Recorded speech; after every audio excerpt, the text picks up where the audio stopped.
Today we're going to discuss about the present value of the bonds.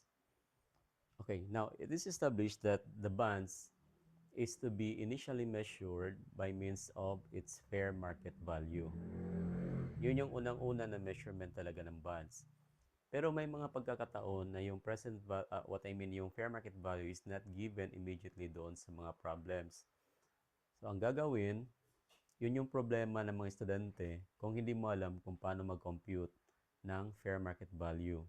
So sabi ng libro, ang fair market value is it could be or it is equal to its present value. Kaya doon sa present value, mayroon tayong ways kung paano natin yun i-compute ang present value. Okay? Now, all we need to do is first, we need to have yung limang information na gagamitin natin to compute the present value. Ito yung una, yung face value. Yun yung nakastate na value doon sa bonds, sa certificate ng bonds. Ikalawa, yung stated interest rate, yung nakalagay na interest doon talaga sa bond certificate. At saka yung asking na interest rate ng market, which is yung market interest rate natin. At this time, we have 12%. Then, sa mga dates, kailangan natin kung kailan na-issue yung bonds. We have the date issued, January 1, 2026. And on the maturity date of the bond, we have December 31, 2028. So, in here, these are the five that we need para tayo makapag-umpisa ng mag-compute ng present value. Okay, again, yung present value natin, yun na yung magiging fair market value natin to solve our problem kung wala namang ibinigay na present value or market value yung ating problem. So, ito yon. Unang-una, sa pag-compute ng present value, alamin natin yung mga cash flows natin. So, we have yung face value natin. Ito yung babayaran pagdating ng maturity date, 12/31. At saka we have interest na babayaran siya on a yearly basis. Itong 10%. Therefore, yun yung dalawang identify, yung two cash flows na kailangan natin na i-compute yung kanyang present value. So, una, ito yung face value. We call that at acronym as FB na lang para mas madali. 10 million, okay, multiplied by this present value factor, 0.711780 equals to this one. Okay? So, it could be ito given or it could be hindi siya given. Okay. Then, another cash flow, yung interest payment na 1 million which is 10% of the 10 million. So, that is 1 million. Per year, ito yung kanyang present value factor. So, kung mapapansin mo, medyo ang present value factor ng dalawa ay magkakaiba. Okay, dahil yan, it's because yung interest natin ay yearly. Samantala, yung ating face value ay babayaran siya only after the 3 years or at the maturity date, which is December 31, 2028. Okay, now that you are done computing this, then we have this present value for that bonds of 9,519,631, which is ito na din yung kanyang equivalent to fair market value. Okay. Now, that's easy for us na mag-compute dahil given naman po yung ating present value factors ng dalawang type of cash flows. Now, we have to raise this question, paano kung hindi yan given? Paano ba i-compute yung 0.711780 at saka yung 2.40 ng mga present value factors? Isa-isahin natin yan. Okay? Una, ito, paano ba ito na-compute? Okay. Ang computation niyan ay ganito lang.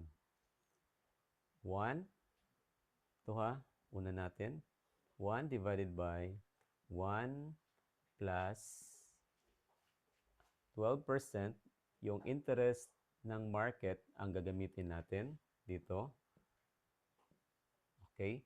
Then, yung dalawa, i-raise natin to the number of periods, which is at this time, 3 periods.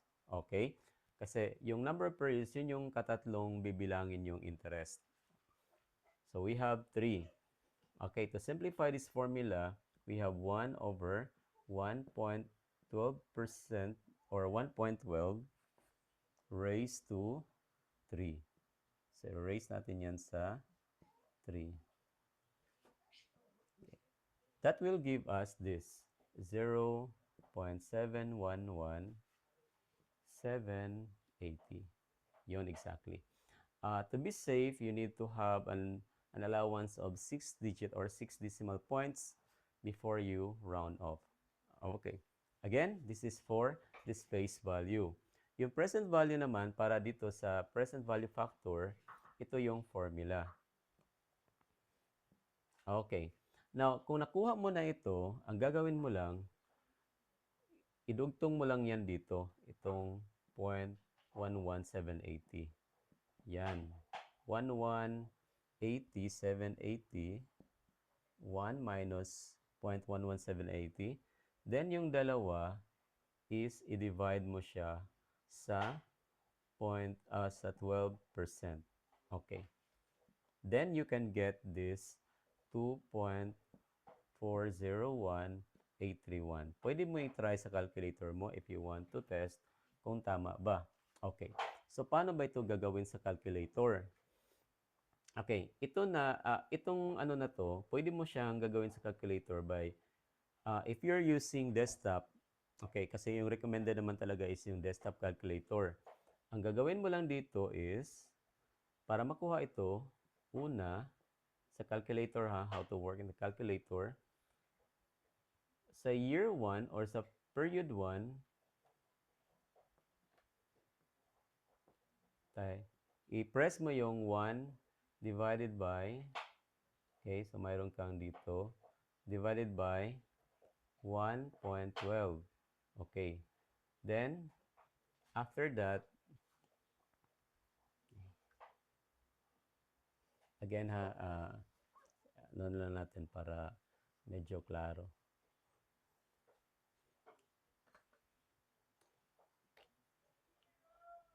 Okay. Ang gagawin nito, dito na natin i-transfer.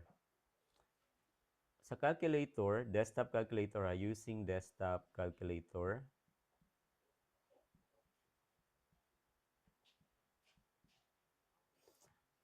i-press mo yung 1, then press mo yung divided by na function, then i-press mo yung 1.12. Okay? Then after that, i-press mo yung equal. Okay. Then you can get yung first year. Ang makukuha mo dito is yung period 1. Okay, na result. That is for the period 1. Okay? Next is, i-divide mo siya further. I-press mo naman siya, press mo na naman yung divided by na function. Divide mo siya ng 1.12. Then press again yung 11 equal. Okay?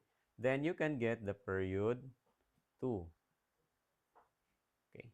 Yun yung sa second period. Then after that, press again the divided by 1.12, then press the equal. Then you can get the period 3. Okay. Yung goal natin is to get the period 3, which is ito na yung 0. Ang result dyan is, klaro lang natin ha. Ang result dyan ay 0.711780. Okay.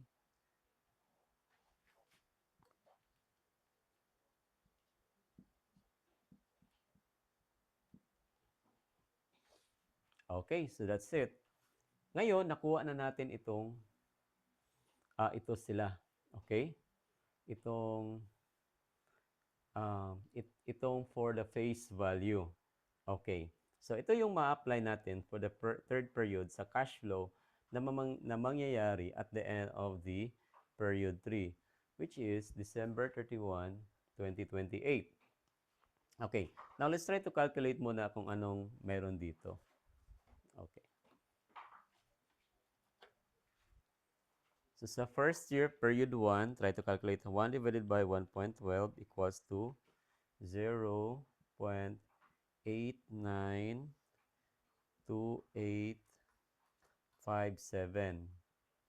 Dito naman sa baba, i-divide mo naman siya ng farther ng 1.12 equals 0.79719,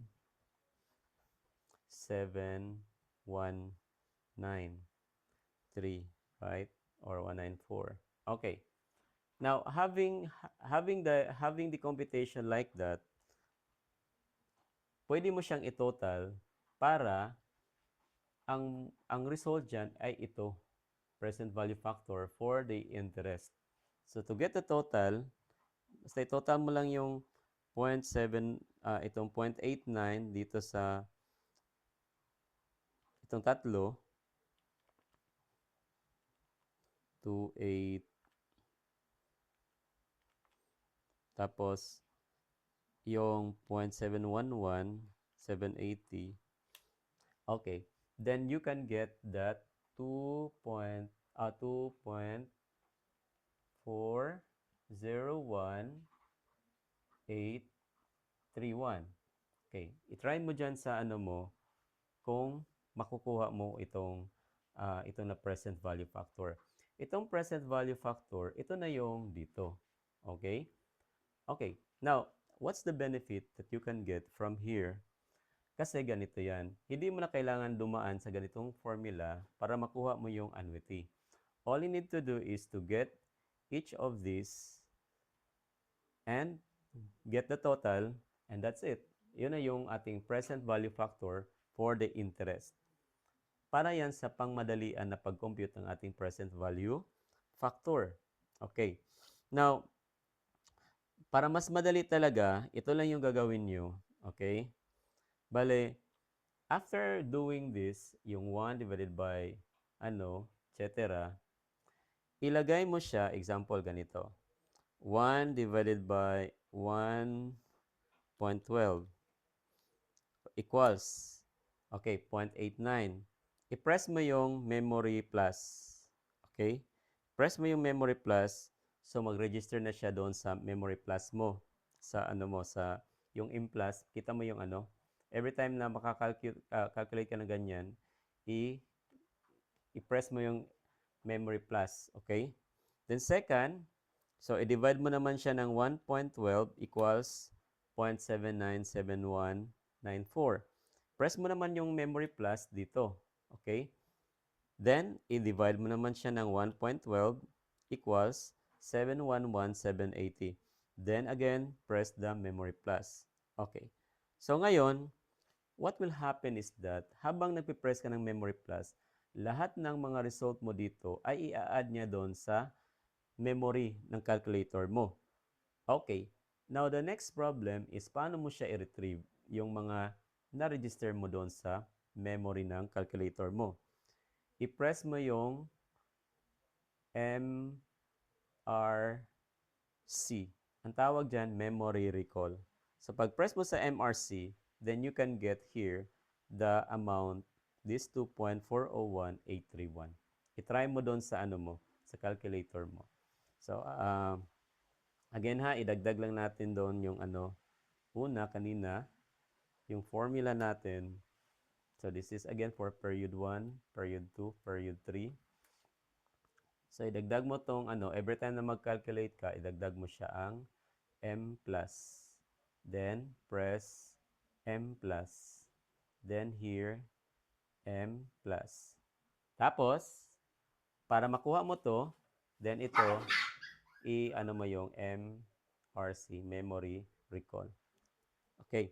Now, precaution lang, kailangan yung memory recall mo is, siya, blanco. Wala nakastore na, doon, na mga, tawag dito, na mga amounts sa memory ng calculator mo para, again, magamit mong tama yung memory recall. Kasi kung may nakastore na doon na amounts, ang mangyari, ang result is, iba yung result. Hindi lang ito yung i-add niya, kundi yung iba pang nakastore sa memory ng calculator.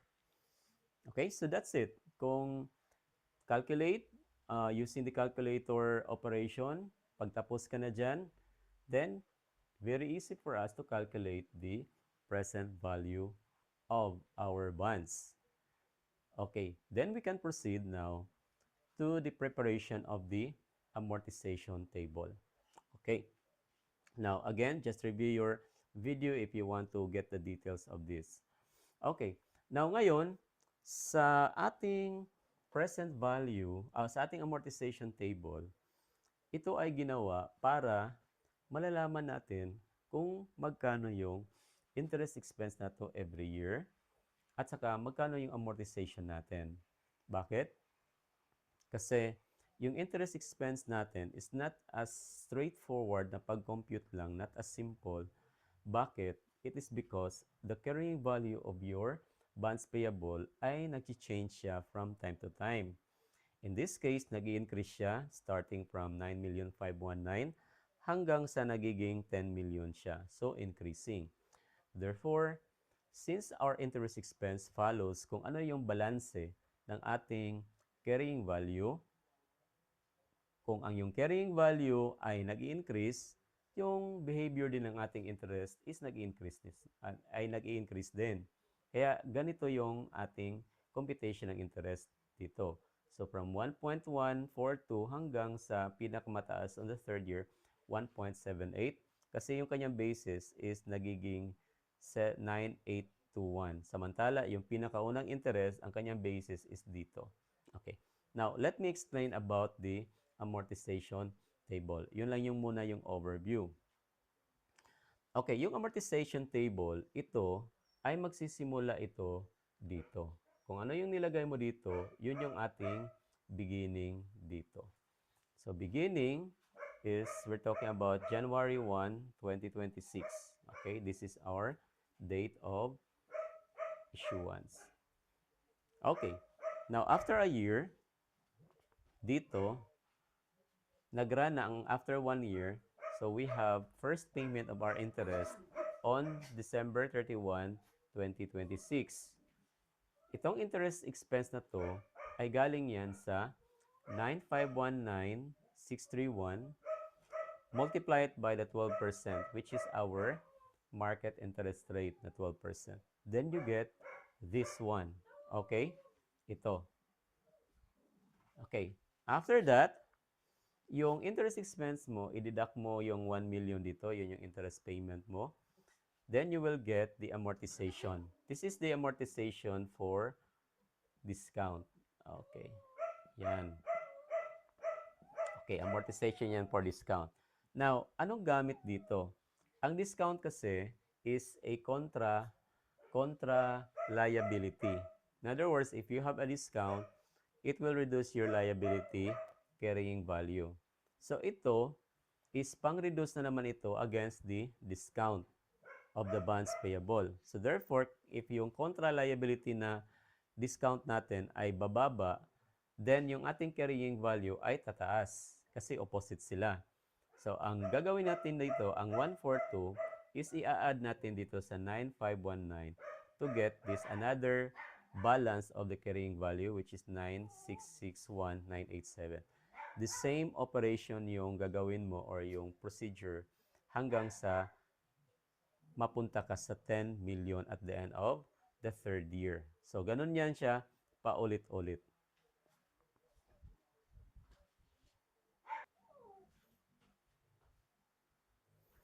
Okay, so again, paano yun kinompute? I-review lang natin sandali ha.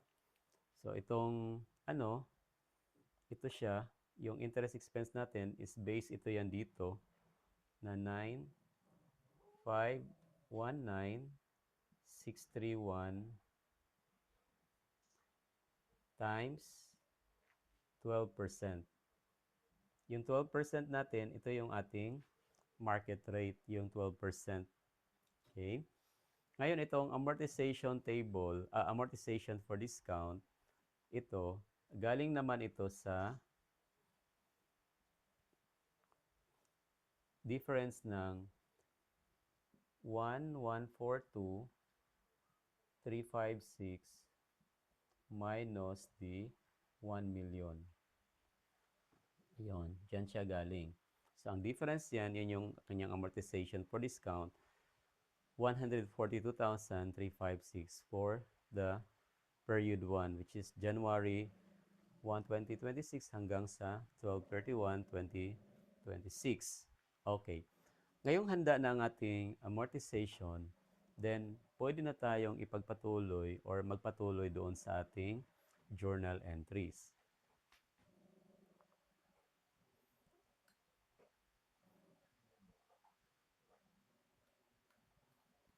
Okay. Now, mayroon tayong tinatawag na initial journal entries, yung pinakaunang journal entry na gagawin natin, which is the date of issuance.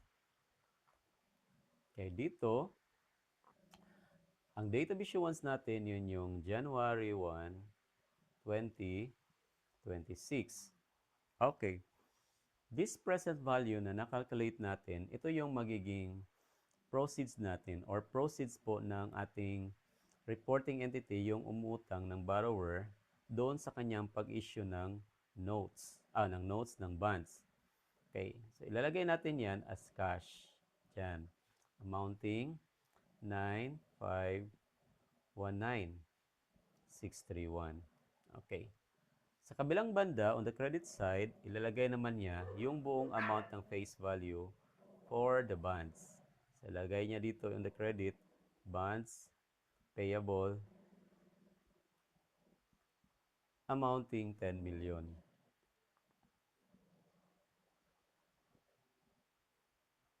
Okay. Now, we can see here the difference between the two. Ang difference na yan, yun yung tinatawag natin na discount on bonds.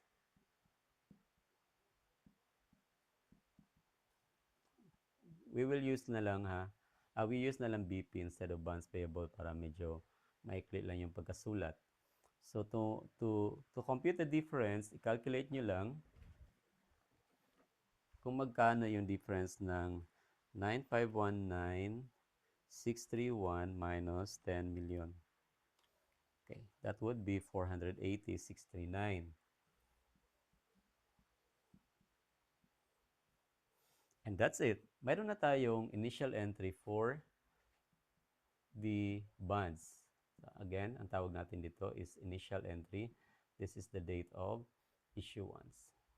Okay. Now we're done. Then the next transaction that we need to journalize is yung pagbayad ng interest. Ito yon. At saka yung recognition of the interest expense. So pwede natin yun silang i-combine na lang para magiging isa lang yung journal entry natin na gagawin itong tatlo. Okay? So una, i-debit natin yung interest expense. But before that, kailan pala ito mangyayari? Anong date ang gagamitin natin? Yung date sa December 31. Okay. December 31, 2026. Ang nangyari lang dito ay yung interest payment natin is nagkataon din na ito din yung ating reporting date, December 31, 2026. So wala masyadong complication pagdating doon sa ating reporting. Okay? So again, i-prepare mo lang natin yung ating entry dito. Unang-una yung interest expense.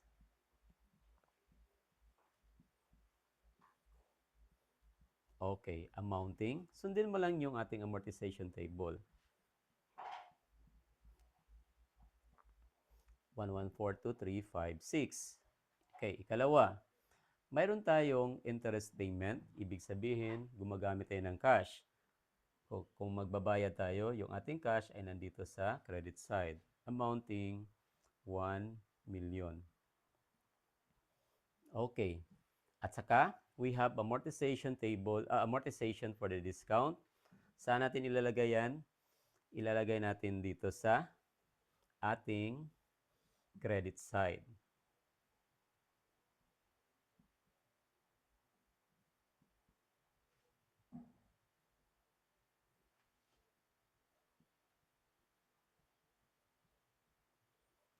Okay? Now, we're done. So, again, yung mga amounts dito ay galing yan lang dito. Okay, so mapapansin mo, ang ating discount on bonds payable ay naka-credit. Samantala, on the initial entry, ang discount on BP is nandito sa debit. Okay, ang effect niyan dito, ang 142352 is a deduction against this 48639. If we are going to prepare a T-account analysis for the discount on bonds,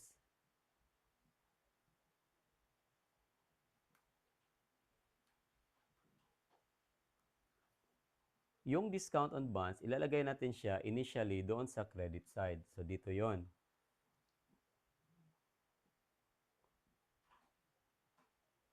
Okay? Now, pagdating sa December 31, nagkaroon siya ng another entry which is naka-credit side na siya. Sorry. Debit side pala ito. Okay, mali.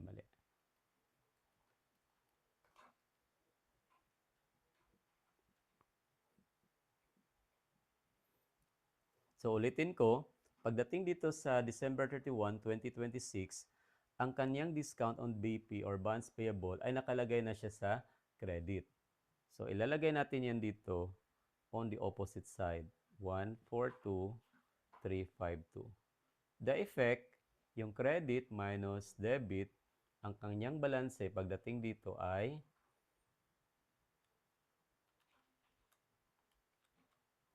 yun, 338,017.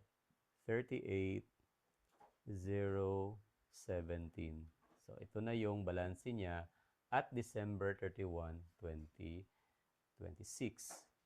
So, again, this is on the January, this is on the December entry, and this is the balance for December 31, 2026.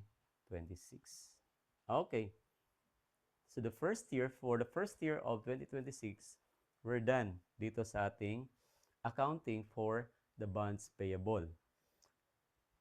So, kung mayroong mga questions regarding kung how much is the interest expense for the year 2026, then ang sagot natin ito, diretsahan. Kung magtatanong how much is our amortization for the year 2026, then ito yung ating sagot, 142,356. Kung mayroon namang tanong sa problem kung magkano yung ating carrying value of the bonds for at the end of 2026, which is December 31, 2026, ang ating sagot ay ito, 961,987. Okay? 9,661,987. So that's how it works pagdating dito. Okay? Kung magtatanong ka kung paano naman yung mga entries pagdating dito sa 12/31/2027, ito na yung ating pro forma entry. Papalitan mo lang yung mga amounts dito. Instead here of using 1142, you have to use 1159,438. Dito naman sa discount, ito naman yung gagamitin mo. Sa cash payment, of course, that is equal every year. So that is always 1 million here every year. So, yun lang ang gagawin hanggang sa matapos. Then, at the time na magbayad na, okay, which is, kailan yon? Okay, magbayad na ha. Kung magbayad na, ang gagawin mo, in addition to this entry, is mayroon ka ng payment dito na entry na cash, 10 million, tapos i-debit mo lahat ng bonds payable mo, 10 million. Okay, ganun yung pinaka-last na entry, yung pagbayad doon sa principal. After na gawin mo itong entry na to on December 31, 2028. So again, on December 31, 2028, ano yung entry? Ganito din. Except that you need to change yung mga interest expense. Ba, 2028 na tayo ha? So pag 2028 na tayo, ang ating gagamitin dito, ito na 1178,525 per hour, 575 per hour interest expense. 1178,575. Okay. Yung ating discount is ganun, 178,575. And that's it. Then after doing this, yun na. Gagawa ka na ng payment entry for the bonds payable. Then, we're done. Okay? So, I hope that you get what I explained to you. So, ngayong problem natin regarding sa pag-compute ng fair market value is na-resolve natin by using the present value. And we get it, or we computed it by using the present value factors, which we demonstrated earlier kung paano yun i-calculate. And there are simple ways to calculate that. You are using our calculator desktop. Then we get this present value at a total of 959. So we resolve now the computation of our fair market value for the bonds payable using this. Then following that, there are a lot of transactions like the payment of the interest at saka yung recognition of the interest expense, and then yung amortization for the discount, which we cannot do that. Hindi yan pwede nating magawa kung hindi tayo gagawa ng amortization table. Dito natin yan makukuha lahat ng information na ilalagay natin sa mga journal entries natin on the next 3 years. Kasi yung life ng ating bonds payable is 3 years. Kung makikita mo, magsisimula siya sa January 1, 2026 at mag-i-end siya doon sa December 31, 2028. So 3 years yan. So yon.